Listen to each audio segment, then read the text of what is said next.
कुमार जी, आपको यहाँ देखकर बहुत प्रसन्नता हुई। डॉक्टर सुब्रमण्यम के द्वारा हम आपके बारे में बहुत सुना। हम आपको जानना चाहता, हम आपके विचारों को समझना चाहता। ये तो मेरा सौभाग्य है। हे महानुभाव, बहुत दिनों से मेरे मन में द्वंद्व सा चल रहा है, जिसका समाधान मैं आपसे चाहता हूँ। आपके किसी भी शंका का समाधान आप हमसे ले सकता है। धन्यवाद महोदय। यदि कोई व्यक्ति पुलिस अफसर बनकर गुंडों पर, दंगाइयों पर गोलियां चलाता है, समाज की सुरक्षा में शस्त्र उठाता है, तो उसके उस कर्म के आधार पर उसका वर्ण कौन सा हुआ? निस्संशय क्षत्रिय वर्ण। और यदि वो अपने पक्षकार का पक्ष रखने के लिए कोर्ट में वकालत करता है, तो वो किस वर्ण का कहलाएगा? वकालत मतलब व्यापार, तो वो जरूर वैश्य वर्ण का होगा। और यदि कोई यूनिवर्सिटी में अव्वल आकर गोल्ड मेडल जीतता है, तो उसका वर्ण कौन सा हुआ? वो निश्चित रूप से ब्राह्मण वर्ण का, क्योंकि अपने बुद्धिमत्ता के बल पर वो अपना श्रेष्ठत्व सिद्ध करता है। लेकिन ये सब तुम मेरे को काय को पूछता? वो इसलिए क्योंकि ये तीनों व्यक्ति अलग अलग नहीं है, बल्कि एक ही है। यानी कि मैंने ही अपने जीवन में ये उपलब्धियां हासिल की है। वाह, अति उत्तम, अलौकिक। धन्यवाद। परंतु शंकराचार्य जी, वास्तविकता यह है कि मेरा जन्म महाराष्ट्र की एक ढोर जमात में हुआ। यानी जन्म से मैं शूद्र यानी दलित वर्ग का हूं। अब मेरा सवाल यह है कि इन चारों वर्णों की यात्रा करने वाला मेरा वास्तविक वर्ण कौन सा है? सुशील कुमार जी, आप अपने कर्मों के आधार पर बहुत ऊंचा स्थान प्राप्त किया, हाँ?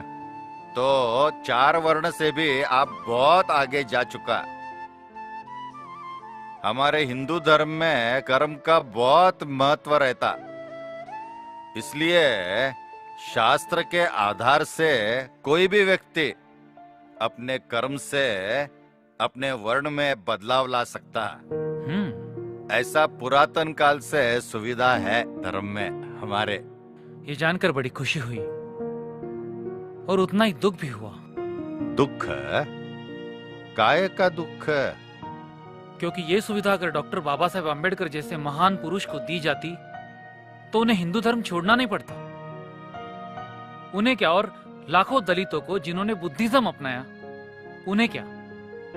उन्हें बस हिंदू धर्म में एक सम्मान का स्थान चाहिए था, जो उन्हें नहीं मिला। अगर हमारा हिंदू धर्म कर्म को जन्म से ज्यादा श्रेष्ठ मानता है, तो फिर भी क्यों लाखों करोड़ों दलितों को पिछड़ा माना जाता है, निचला दर्जा दिया जाता है? क्यों उन पे जुल्म और अत्याचार किया जाता है? और ये कब तक चलेगा? हम कब कर्म को श्रेष्ठ मानकर एक इंसान को इंसान के रूप में स्वीकार करेंगे? मुझे इन सभी सवालों का जवाब चाहिए। हम आपके विचारों का बहुत आदर करता।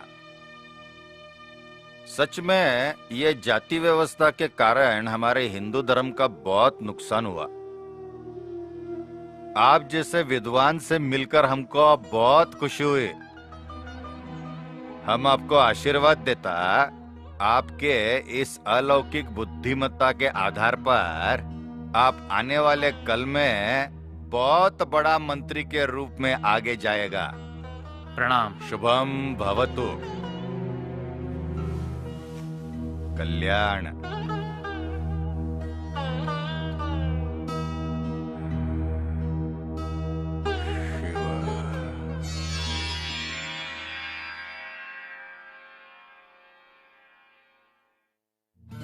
अटल जी, आपने जो फैसला लिया है, क्या वो सही फैसला है?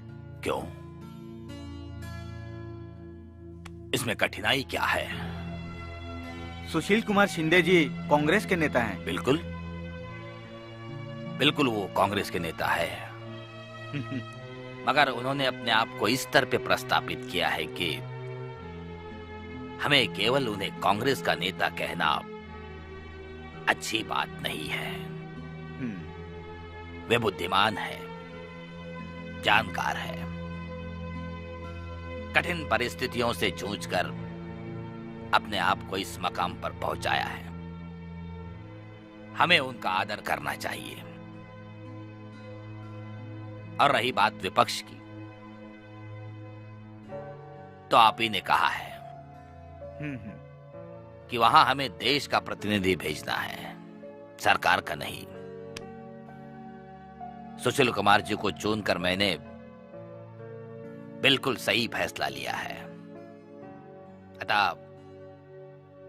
सुशील कुमार जी ही यून हो जाएंगे, ये अटल है। प्रीती आणि तिची मुलं तयार झालीत? हो, आणि प्रणिती कुठे गेली? ती तिच्या कॉलेजच्या एका फंक्शनला गेली.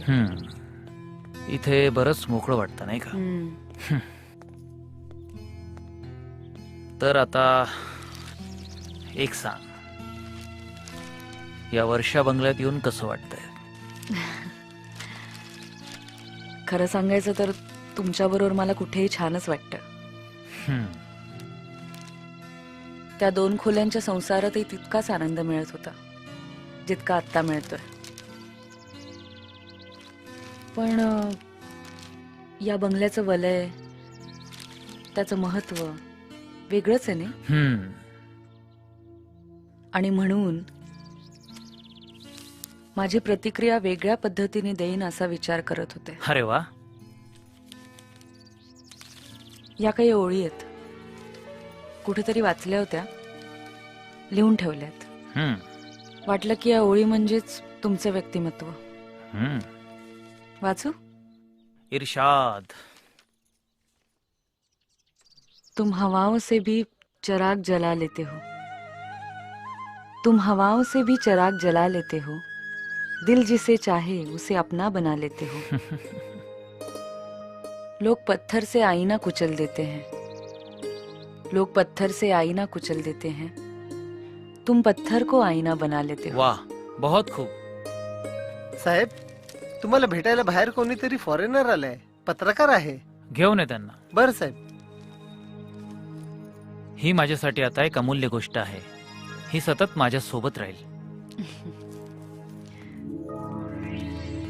I am Roxanne. Nice to meet you. Please have a seat. Thank you. या तुम्ही. यस. आपको देखकर बहुत खुशी हो गई. मुझे मराठी थोड़ा थोड़ा आता है. आप तो सीएम बन गए साहब. मैं पूछता हूँ आपसे कि सीएम का क्रेडिट आप महात्मा गांधी जी को देंगे या श्रीमती इंदिरा गांधी जी को देंगे या डॉक्टर बाबा साहेब अम्बेडकर जी को देंगे? वा, पहिलाच प्रश्न विचारला तो काय विचारला. प्रश्न किती कठीण असला तरी उत्तर मात्र आमच्याकडे आहे उज्ज्वला मॅडम.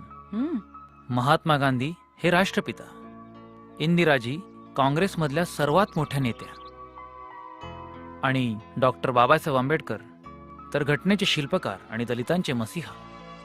गांधीजींनी स्वातंत्र्य मिळवून दिलं, इंदिराजींनी काँग्रेसमध्ये प्रतिष्ठा मिळवून दिली आणि डॉक्टर बाबासाहेब आंबेडकरांनी मानाचं जगणं मिळवून दिलं. त्यामुळे या मुख्यमंत्री पदाचं सारं श्रेय या तिघांनाही. You got it what I told you? Yes, yes, I got it. Got it.